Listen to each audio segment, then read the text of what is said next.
Good afternoon there, guys, or well, it's afternoon whenever we're shooting this. Actually, it's more evening time. But anyways, thank you all for coming, and thank you all for watching the tapes. I hope you guys get a lot of good things out of all of these. Today, or tonight, Matt was wanting me to, or whatever time of day we're doing this, they were wanting me to read from 1 Corinthians chapter 13. So if you have your Bibles, go ahead and go to 1 Corinthians chapter 13. And this is a really good passage. Once we start reading it, I'm sure you guys will know what it is. A lot of this is said or read in marriage ceremonies and such, or if people are renewing their vows, they say these or read this passage a lot. So we'll dive right into it. 1 Corinthians chapter 13. We're going to start in verse 4 and we'll read to verse 5. And it says, "Love is patient, love is kind. Love does not envy, is not boastful, is not conceited, does not act improperly, is not selfish, is not provoked, and does not keep a record of wrongs." Now, I know, since we said that, this is a different version, of course, but as I said earlier, this is read a lot of times in marriage ceremonies.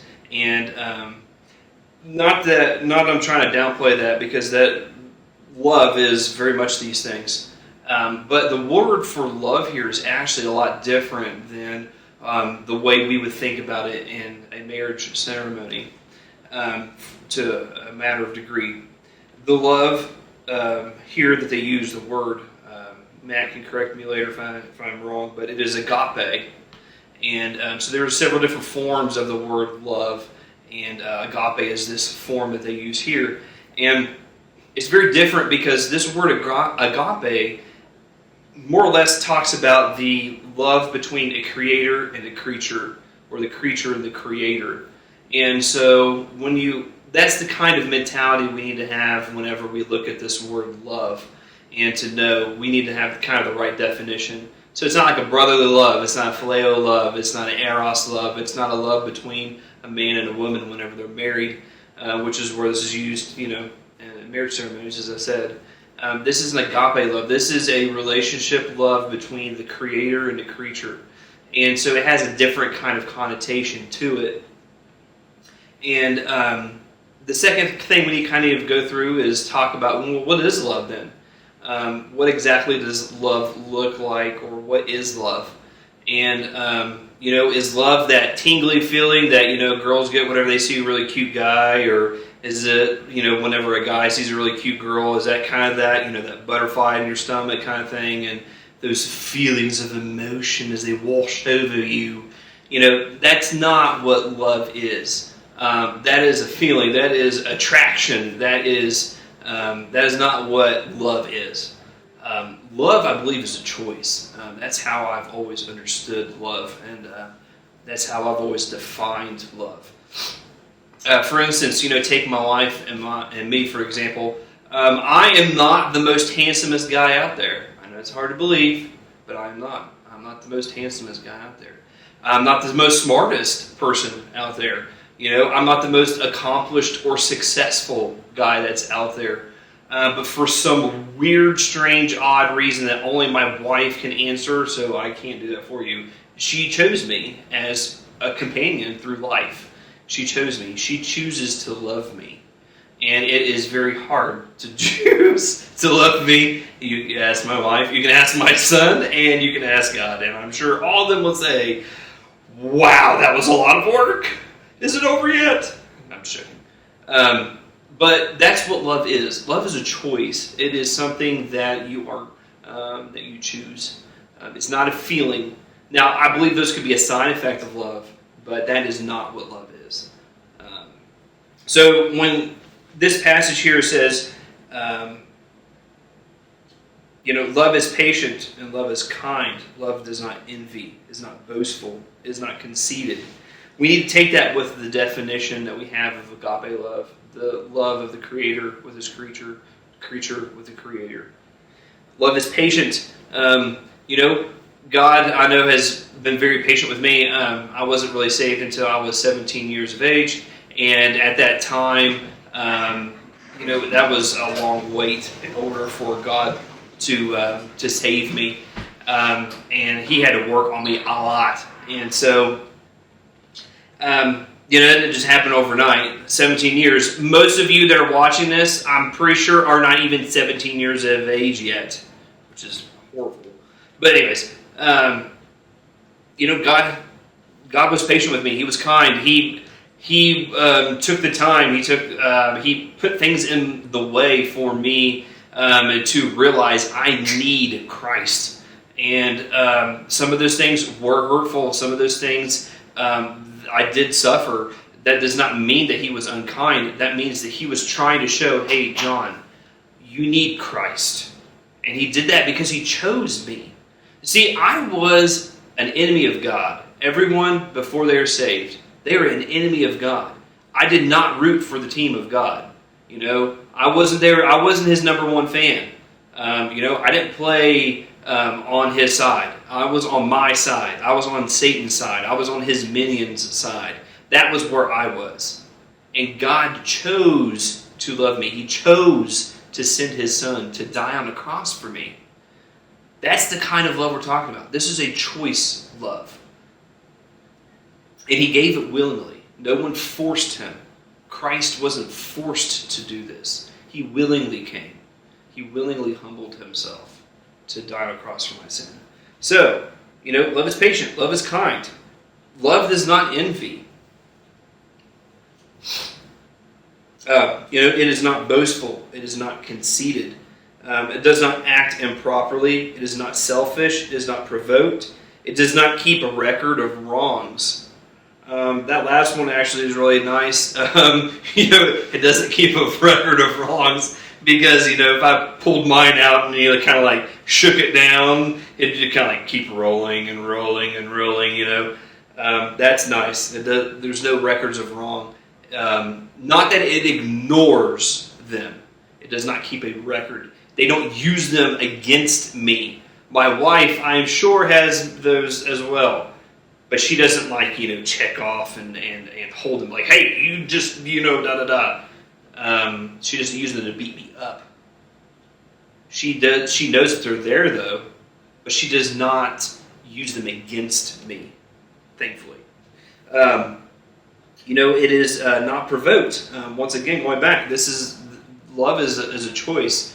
No one had to twist Christ's arm, like we said earlier, to do these things. God didn't, nobody twisted God's arm, I guess you could say. It's kind of weird to say. No one twisted His arm to be like, you have to love those people. He didn't say that. He didn't have that. He chose to do that. Love does not act improperly, or it is not selfish. There was no gain.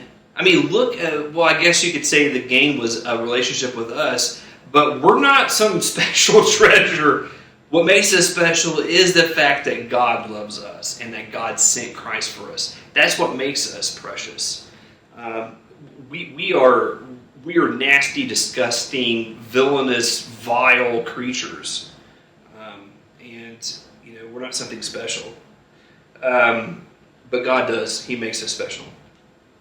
It is love is patient, is kind. It is not envy. It is not boastful. There is discretion that comes with this kind of love. I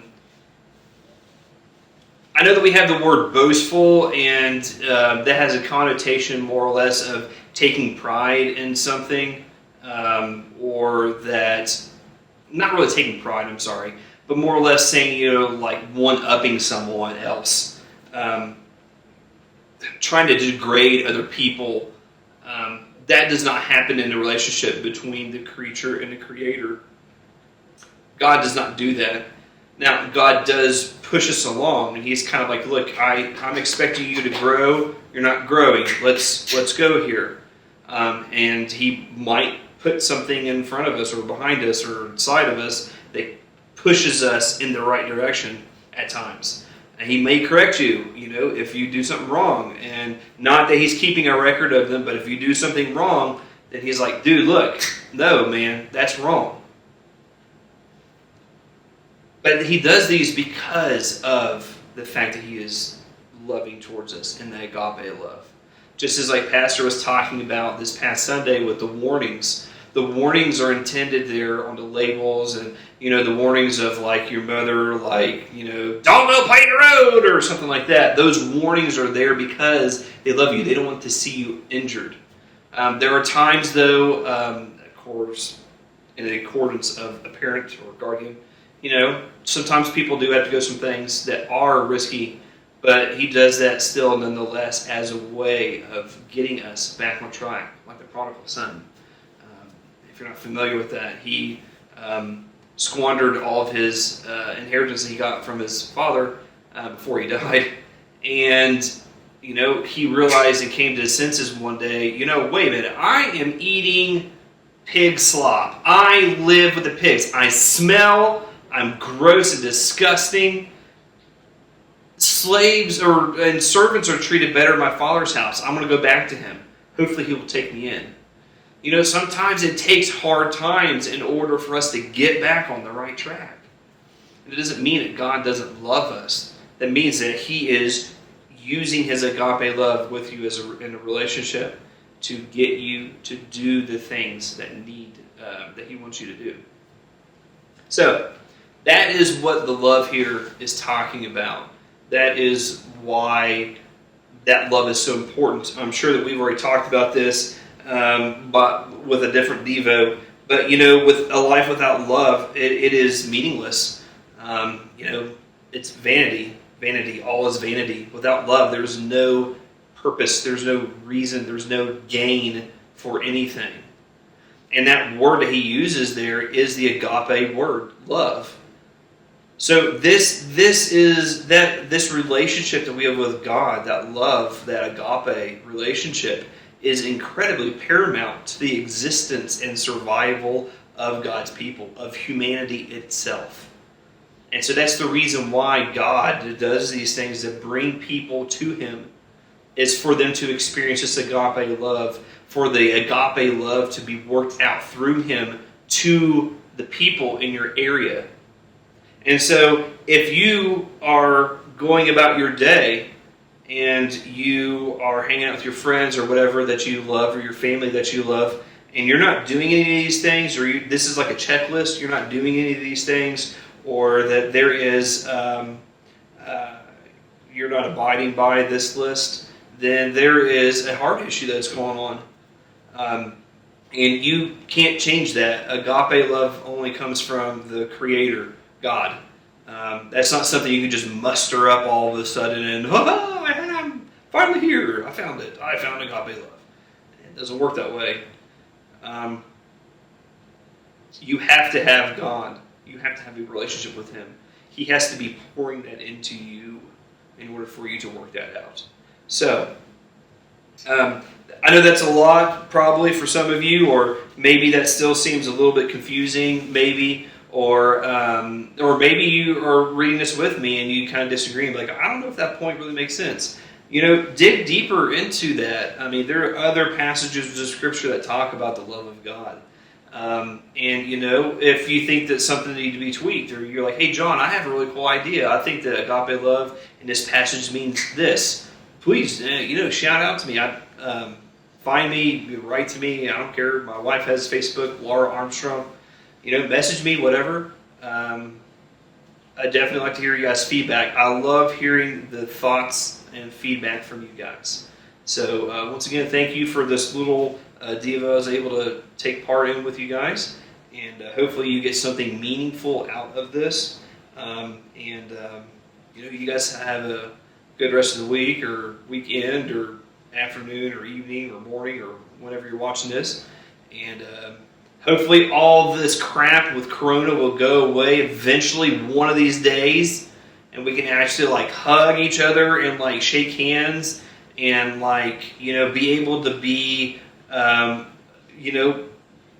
It sounds weird to say touch people because that sounds bad, but can't wait to hug some of you guys, man. I miss you guys, and so hopefully one day we'll do that. But you guys have a good one.